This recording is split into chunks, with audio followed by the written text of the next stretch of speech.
Hi dears, good morning. So by the last class, you might have got a clear-cut idea about diversity that is exists in India. The word diversity refers to what? Differences. Many types of differences we were discussing yesterday in the last class, that is diversity of differences in religion, region, language, taste and preference, climate, vegetation, occupation, education, dressing code, color of skin, etc. etc. So, no need of again and again revision, I think. So, and after the diversity, we were touching a little area from the unity in the midst of diversity. Among all these differences, it is our duty and it is our responsibility to keep a oneness in our mind. That is the feeling of oneness in our mind. That's called what? Feeling of nationalism. I think no doubts are there. Again, now, in the diversity, there we could see inequality also exists in our country. So, let us discuss now, or let us talk a little fact about equality and inequality that is exists in our country. Actually, this inequality should not be there, and equality is advisable, but a little inequality also is there. So, what are the criteria that we can measure this equality and inequality? Let us discuss now. Ready? Yes. Equality.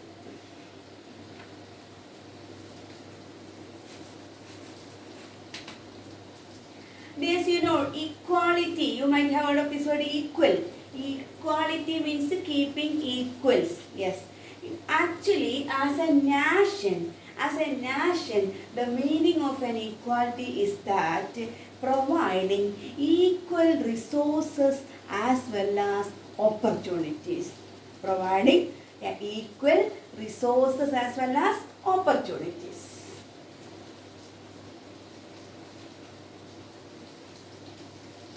Plus resources plus opportunities. As a government can supply or provide these two things only.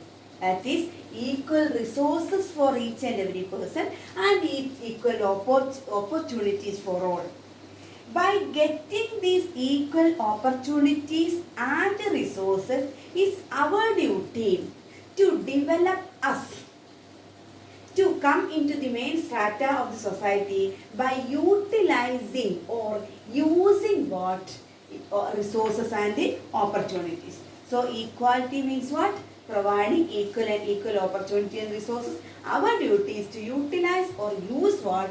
This given resources and opportunity to the maximum. That is utilizing resource and the opportunities. So that is equality. Equality is a good thing, I think. But there exists among this keeping oneness of mind or inequality in our mind, there exists certain types of inequality. Now also we could see some are found to be rich, some are found to be poor people, some are highly educated, some are not at all educated, some are not going to school. Like that, many differences are there. So let us check today 3 areas in which inequality is vivid in our economy or in our nation. This inequality is seen mainly in the case of caste system, number 1.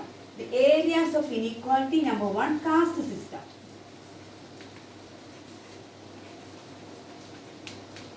Have you heard of this word caste system? Caste system is a system that is prevailing in the society in which the society is divided into 4 classes.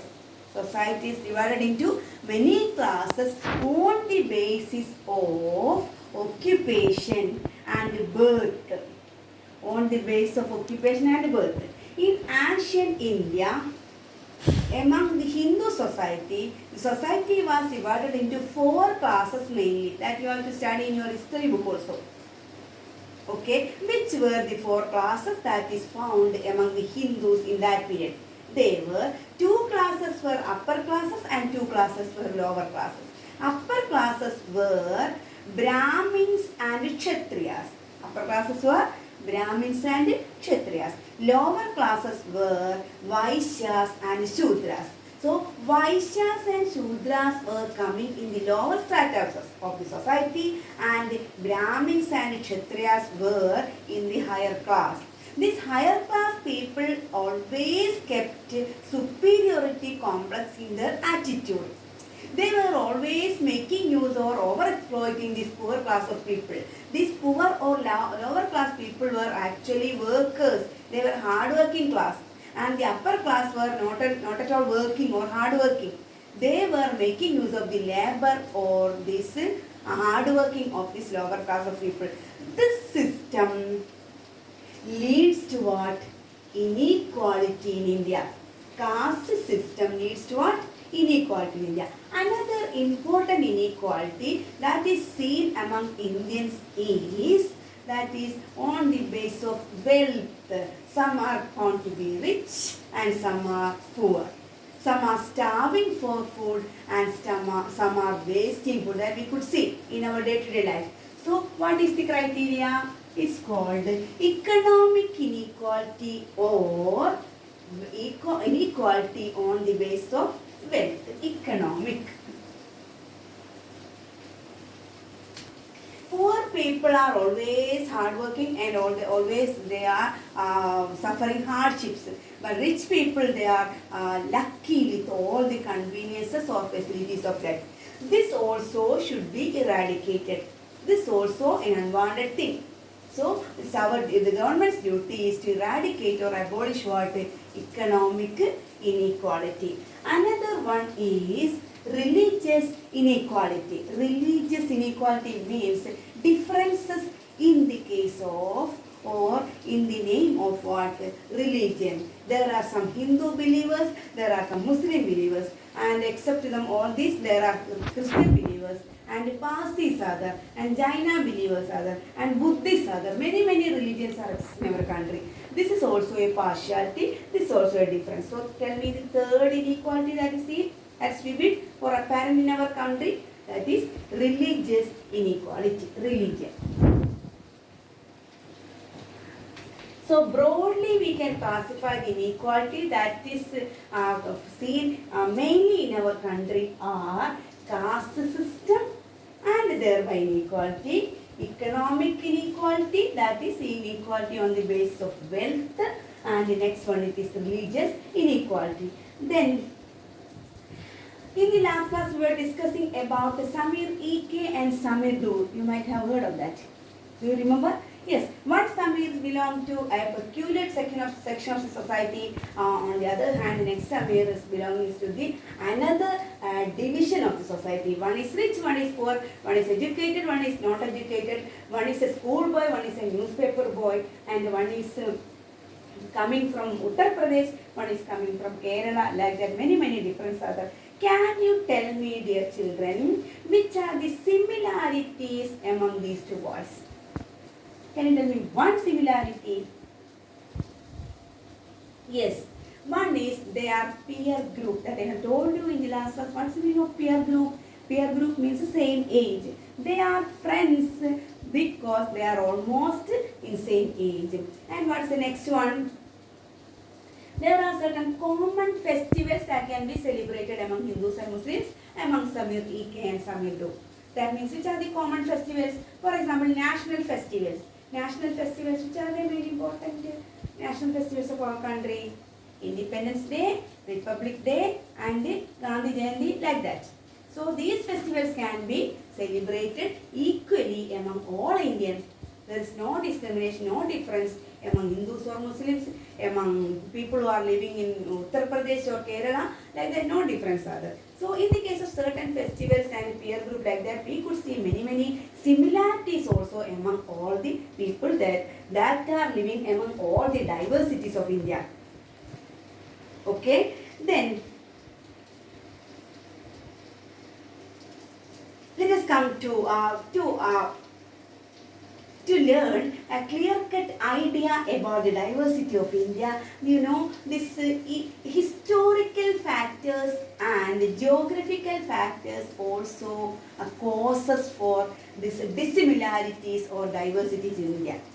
historical as well as what? Geographical factors. Geography, you know, this according to region basis. For discussing this, in your book it is written two areas in our country. One is our own state called, tell me what's the name of our state? Yes, it's none other than Kerala. First one it is Kerala. Another one it is, you know which is the topmost or northmost state of our country? Northmost. Yes, correct answer. It is Jammu Kashmir. Yes, Kashmir. Or there is an area in Jammu Kashmir, you might have heard of a newly founded state, you know. Yes, Ladakh. What is the peculiarity of Ladakh, you know? Ladakh is actually a desert area. You might have heard of another desert area in our country, Thar Desert. Where is that Thar Desert? It is in Rajasthan. But the Ladakh is entirely different from Thar Desert in Rajasthan. In Rajasthan, it is utter hot is experienced. Utter hot, unbearable hot. But in Ladakh, you know, there is cold. So what type of a land is Ladakh? Ladakh is a cold desert. That is the difference. Ladakh is a cold desert. And what about Kerala? Kerala, you might have heard of that Arundhati Roy's book, God of Small Things. In that book, Arundhati Roy calls our land, motherland Kerala as what? God's own country. And Kerala, do you know what is the meaning of this word Kerala? Kerala is the land of what? Coconut. It's the land of coconut.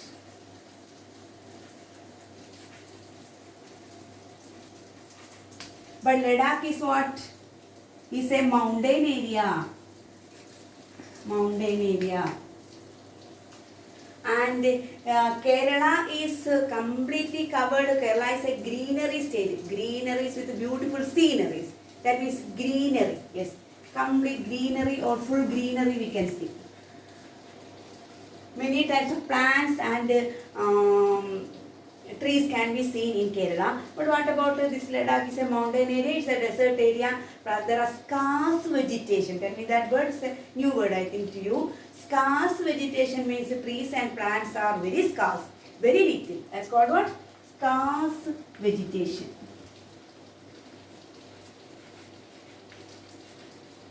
Trees and plants are very little because it's a desert area. Even though it is called, plants and trees are not seen. So scarce in vegetation or very little in vegetation.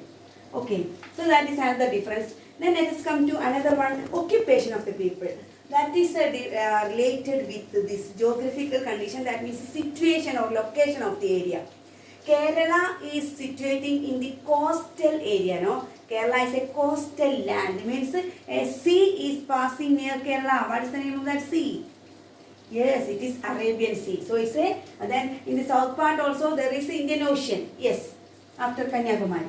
Yes, it's a coastal land. But this is a dry area. Dry area due to the lack of due to the scarce vegetation or lack of trees and plants. And another one is occupation of the people. As Kerala is situating in a coastal area, there are a lot of plants are seen. For example, Kerala, the name itself is derived from the presence of which type of tree? Is coconut tree. So, the Kerala people are always found to be cultivators or farmers. They are always farmers. They are farming, not only cultivate, they are farming what? Spices. Kerala is famous for spices. Cardamom, ginger, pepper, etc. etc. And in Kerala we could see rice, then spices, then what? Coconut also. Anyway, Kerala people are famous for farmers. What about the livelihood or occupation of this Ladakh? You know, Ladakh is a mountain area. Mountain area, what type of occupation or work people will be engaged with? People will be engaged with rearing animals or growing animals. What type of animals they will rear or they will grow? Yes, sheep. So they are engaged in sheep rearing. Rearing means growing or domesticating.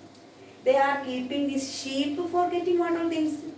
Dairy products like dairy products, milk products, and getting wool.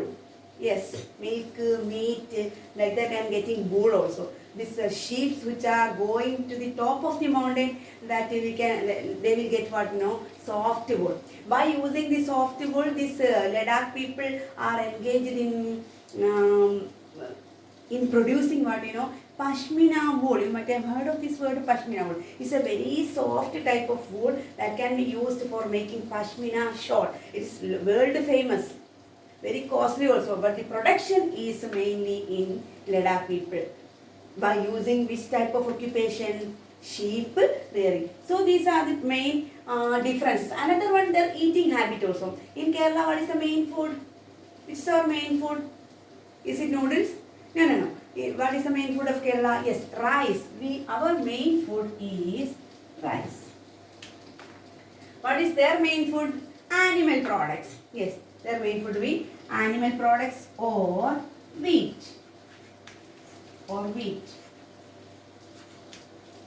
So in all these areas, Kerala and Ladakh is want to be much different. So it's I'm giving you one duty or one work. You can see in your textbook.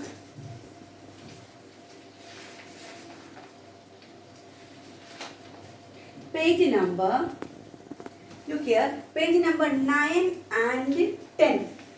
Differences between Ladakh and Kerala is correctly depicted here. You have to find out almost 10 differences that can be seen among Kerala and Ladakh. We were discussing many and we were come to the main point like that of 5 points. You can have a lot of points by looking through this book, and you can have your own ideas also. Anyway, it's one duty and you have to submit on my next SS class. Last work also you are not completing, ma'am, feeling so desperate in that. Anyway, don't lag the duties. It will be a burden for you. That's why if any teacher is giving you any homework, you have to do on this spot. Some were presenting me, but everyone all are equal, no? Yes. Then let us go to the last part of this lesson that we are touching in the last class itself, unity of our country. We were touching that area, that means the discovery of India. Who was writing this famous book? Yes, it is Jawaharlal Nehru. In this book, Jawaharlal Nehru emphasizes the fact that even though many types of diversities are existing in our country, it's our duty to have a feeling of nationalism. India is a country of not the same things. In India, there are many diversities, many differences. But these differences should enrich our culture. These differences are our wealth, or differences or diversities are our strength. We should feel like that. How can we feel that? We can feel like that by keeping in our mind with harmonious thought, with unity thought, and oneness thought. So I think all the area is clear for you, and there are certain words that is given in your textbook itself. You just look this page number 4. Page number 4. Fill out the following information about yourself. Just listen to this question. When do I go? When I go out, I like wearing what? When we are going out, means for we are going out, what type of dress we like to wear. Second question. At home, I speak in. At home, we are in school, what language you are using? Is English. But in home, what type of language you are using? Our mother tongue. What is the name of our mother tongue? Yes, it's Malayalam. Next question, my favorite sport is, that I can't answer. My favorite sport is what?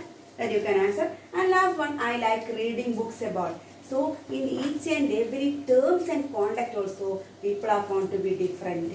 Among all these differences, we can keep a feeling of harmony, a feeling of unity, and a feeling of oneness. Are you ready? Yes.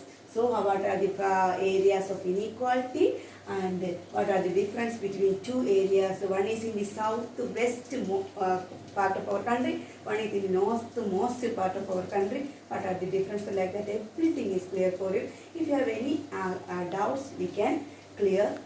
You can clear with me, okay?